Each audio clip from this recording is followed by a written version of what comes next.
Once a giant, always a giant. For me, it's only a giant. What's going on YouTube? Diddy546. And listen, it's been a while since I've been on here, but today they put the pads on.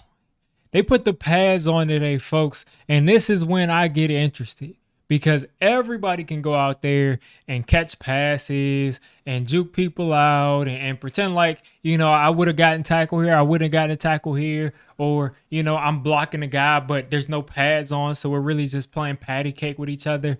This is the day where things get serious. And it's getting serious, folks. I want to start off by talking about Evan Neal.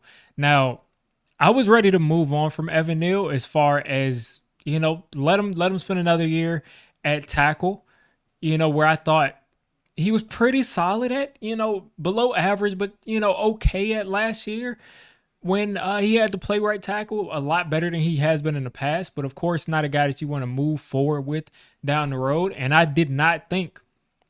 really didn't think that Evan Neal was going to be able to play guard. And, he still hasn't done it, of course. But I did not think that he had the physical makeup to play guard. I thought he had hands issues. Had issues with his hands, keeping it inside, keeping the hands strong. I thought he had quickness issues. All of those things. But just as we saw with Mekhi Becton, just as we saw with a lot of these other big tackles that end up moving inside the guard, is they make adjustments their own way. Now, again, one day of pads. So make sure we understand that. But at the same time, Evan Neal looked pretty good. From what I saw today, looked pretty good. Had his hands inside, had strong hands, was moving people, was moving his feet in the pass game and the one-on-ones he had. So Evan Neal looks really good at guard. And maybe Evan Neal can be a good player at guard. It's practice. It's the training camp, but maybe Evan Neal can be a good guard. And if he is, that is a lifesaver because we spent the 7th overall pick on this guy. He does not have to be, he's not going to be an all-pro tackle for us. But if he's a Pro Bowl guard, I'll take it for the 7th overall spot. Still a little bit high, but I'd take a Pro Bowl guard at 7. 10 times out of 10, I would take a Pro Bowl guard at 7 above, any other option that you can have as far as him being off the team or out of the league. So here's the hoping that Evan Neal ends up turning the corner. He actually had fans cheering for him at training camp. And that's funny because he's had a pretty down career here. And then on top of that, he had that whole comment where he was talking about people flipping hot dogs and hamburgers. So it's good to see that Evan Neal is turning the corner. And it looks like he might be a good player at guard. Cross your fingers. But hopefully he's our right guard and he steps in and does his thing. Now, there are a couple other things I want to talk about, and not necessarily from today's practice, but I will start with the guy who's been showing out in today's practice and yesterday's practice and the practice before that and the practice before that. And that is Cam Skattebo. Now, Scat has been showing out as far as a receiver goes. He's been making plays downfield. He's been making plays as a check down option as a receiver. And again, he's still continuing to flash how good of a receiver he is. He's a bruising back, yards after contact kind of back. And people keep saying like, you don't expect those kind of players to be receiving backs because we usually associate receiving backs with like a Dion Lewis or undersized back that's a shifty guy. But Cam Skattebo is a good receiving back. And he's already proven he may be a better receiving back at the NFL level than Tyrone Tracy is. He had an amazing, toe drag tipped pass that he caught. His foot was out of bounds, but still a great catch at the end of practice yesterday. He caught a couple touchdowns the day before. He caught a touchdown or two the day before that. And today, of course, we had the pads on, so he showed off some nice runs. People keep talking about how slow the guy is. It doesn't matter how fast you are when guys don't tackle you on the first, second, third try. So, again, he bounced around a little bit, made some nice cuts, had nice vision, and with the pads on, he's looking like a good player. Now, a lot of people are saying, Scat's going to take most of the carries. Scat's going to be our lead back. I don't want to lead back here. I love what Tyrone Tracy brings to the table. I really love what Scat brings to the table. Maybe Scat is going to end up being the better of the two. Maybe Tracy will be. looking at their skill sets, maybe Scat is the better of the two. Definitely a lot more highly touted coming out. But maybe he'll end up being the better of the two. But I want these guys at the very least to have like a 60-40 split. I really want to see both of these guys touch the rock. I think both of them have a lot to offer. And, we'll see what that turns into. Next up, again, not much today because it was about the pass. We didn't get much throwing. But I got to talk about all the guys. Malik Nabers, who's surprised that he's tearing it up in practice? I'm not surprised at all. Malik Nabers is a dog. Malik Nabers is going to be Jamar Chase 2.0. I don't see him as the level of prospect that Jamar Chase was coming out. I haven't seen anybody like that, to be honest. But the closest thing you're going to get to that is Malik Nabers. And he's a dog. So he's always open.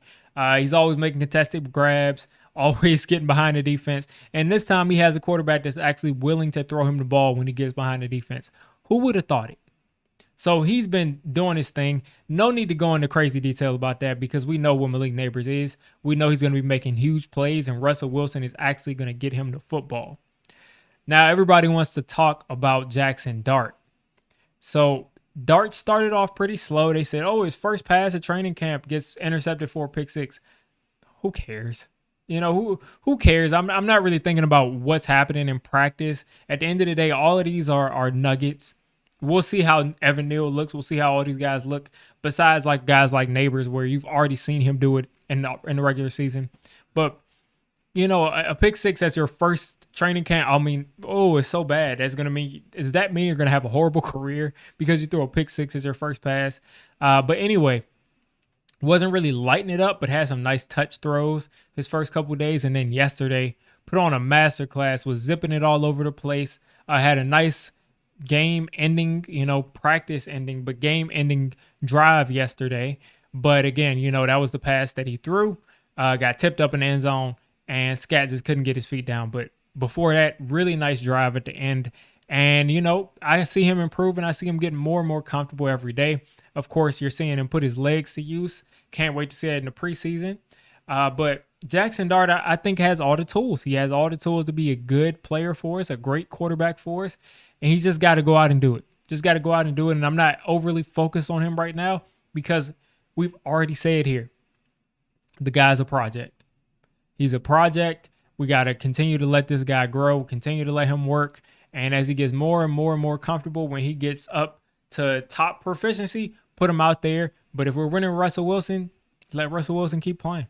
Let's not overcomplicate it. Right? If Russell can get the ball to Malik Nabers downfield, I'm all good with Russell Wilson this year, who's also looked really good in practice, better than what I've seen a lot of these Daniel Jones seasons look like.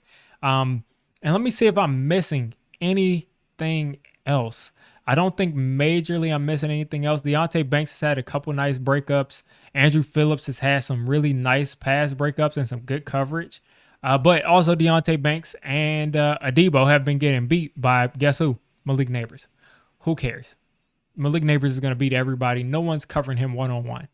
So other than that, Banks has looked good. Adebo's looked good. Holland got an interception yesterday. So let's keep it going, folks. Let's keep it going. We are first day of pads. I think we have another day of pads tomorrow and then a day off, or maybe I'm wrong.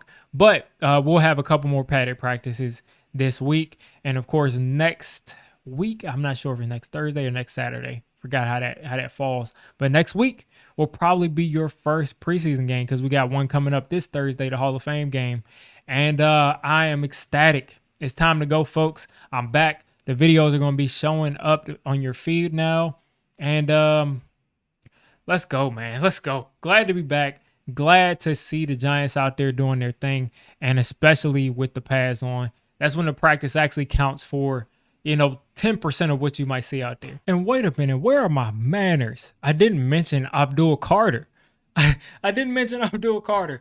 Listen, the dude has been looking crazy all over the field, spinning, hitting the edge, doing his thing. Nothing surprising right there. They've been using him at inside linebacker. He's been the guy looks amazing out there. He looks amazing. And I can't believe I went a whole video without talking about Abdul Carter. The dude looks like a monster out there. And I imagine, 3 or 4 games in, we're going to know that this guy is going to be a great player. I really think it's going to be that easy for us. 3 or 4 games in, we're going to be like, that dude is a guy. That guy is a dude. Whatever you want to say, he's going to be one of those 3 or 4 games into his career. I can definitely see that. And then on top of that, Bryce Ford Wheaton, of course, tore his Achilles, unfortunately, yesterday. And wishing that guy the best. He tore his ACL his rookie season, came back, was an amazing gunner for us last year. Was excited for him to make the team as a gunner again this year, maybe get some snaps, get downfield, show off the speed. But tore his Achilles. That is a heartbreaking injury for an athlete. Hopefully he can bounce back from that.